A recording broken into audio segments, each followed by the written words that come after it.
Now it's time to talk to my man, Coach Mike, man, about a defensive player who doesn't seem to be himself these days. What you got, Coach Jones?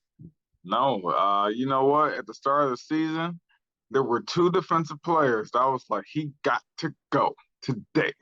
And that's Michael Brockers, which has faded to black. Woo.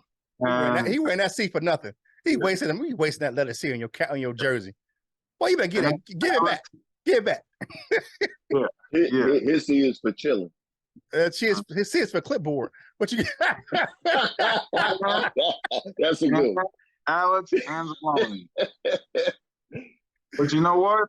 I think Alex Anzalone, the rebirth of Anzalone, has attributed to the addition of Malcolm Rodriguez. I think Anzalone has watched the praise of Malcolm Rodriguez, has watched the things that Malcolm Rodriguez has done. And over these last 6 games, Alex Anzalone is playing downhill. He's playing downhill. He's scraping holes. He's shooting gaps. He's like a missile flying through the line of scrimmage and hitting guys behind the line of scrimmage. And that wasn't the Anzalone that we knew of last year. He wasn't hitting guys behind the line of scrimmage. He wasn't scraping downhill. He wasn't shooting gaps. I think maybe, because he was used in New Orleans as a third down cover guy. He had a very high cover grade, one of the best in the NFL for third down coverage.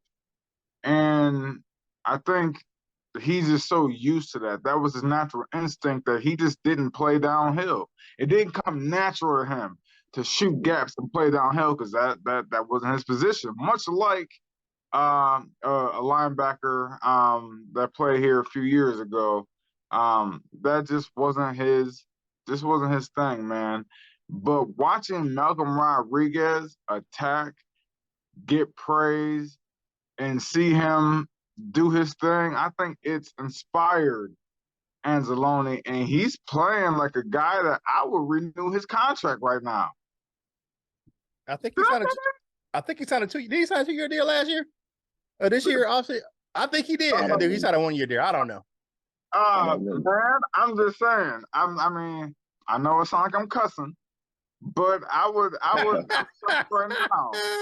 I would add a linebacker to the mix, and I'm keeping Anzalone, man, because when you get a downhill guy who can also cover, because now his coverage skills are not taking a hit like they were.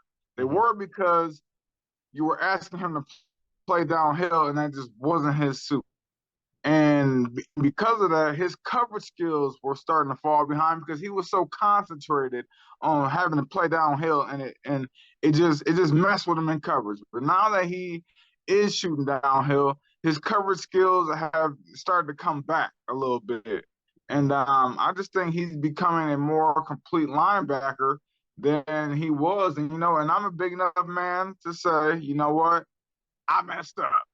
Okay. You know what I'm saying? I can admit that. I can admit when I'm wrong. I can admit, you know what, I cast too early a judgment on Anzalone. You know what I'm saying? And you know what, you welcome back, bro. And if you want to stop by Coach Jones' crib, man, we sit down, have a cup of coffee, do whatever. You know what I mean? Yeah, man, watch some He-Man episodes, whatever. What y'all got, man, on that? Alex Anzalone. Here's my thing, and I agree with a lot of the sentiments you said. Alex Anzalone has finally adjusted to playing in the middle of the defense. I think this was the problem. Think about college. He played outside linebacker next to Jared Davis because Jared Davis played the inside linebacker at Florida. New Orleans, he was a situational coverage linebacker. He wasn't a starter. He was that kind of a situation. You bring him down on third down and, or long passing situations to cover, tight ends. So, and I agree. I think he was being pushed by those younger linebackers in Barnes and Rodriguez, man. I know he had to get tired of hearing about Rodrigo in camp. Rodrigo this, man, Rodrigo that. He was like, man, damn it, I'm here. So he's making plays all over the field, man. Here's the thing that really sets out for me, because you look at last year, Tracy Walker led the Lions in tackles. And we're like, you don't want your safety leading your team in tackles. But guess who's leading the team now?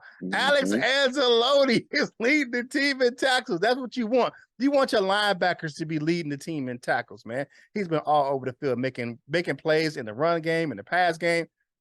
It's just one of those things. Thor is proving proving the reason why Campbell and Holmes thought he would be a good fit in Detroit. He just had to learn the scheme, and now he's caught up. And he's caught up to the defense. He's caught up in learning, and he's just really making him play. He's playing more. He's playing more natural. He's not thinking on the field. He's just reacting. He's just going and getting the ball, and making the play. And he's got it out of his own head and out of his own way. What do you got, LL? I'll say this, and Coach Mike, you might be a better man than what you think that you are, because sometimes it ain't about all of that. It wasn't even. I don't feel like you need it. It was apology was necessary. You ain't gotta apologize for that, because when we was critical, it was necessary. He was playing like shit. He played like how he played, and it was necessary. But as the facts change, so can our opinion. He started to play a whole lot better. I hope it wasn't necessarily because of Rodrigo. You know, I hope it was just because he finally wanted to play like he had a set. You know, because it was kind of around the time when everything changed. You know, and I think in the middle of that, Rodrigo was out a couple games with his arm hurt, and Barnes that came in, and both of them had played real well. So you know, maybe it was just time for him to step up and play like he got a bag of them. You know. And I remember I said this. One of the things that he took personally, and it wasn't even his coach. Remember I said that he said this. He said, what did I do to get Aubrey Pleasant fired? Right, and he wasn't even his coach, but he internalized that. And that was that was in that time where his play started improving as well. So hey, whatever he doing, keep doing it, brother. You eating your spinach or whatever you do, eating kale salads or something, man, go ahead and keep doing that thing, feeling your body right, man. Man, to hear the rest of this conversation, tune in to the full version of today's Lunchtime Detroit Lions Talk, brought to you by Detroit Lions of the Prowl, your home for Detroit Lions news and rumors.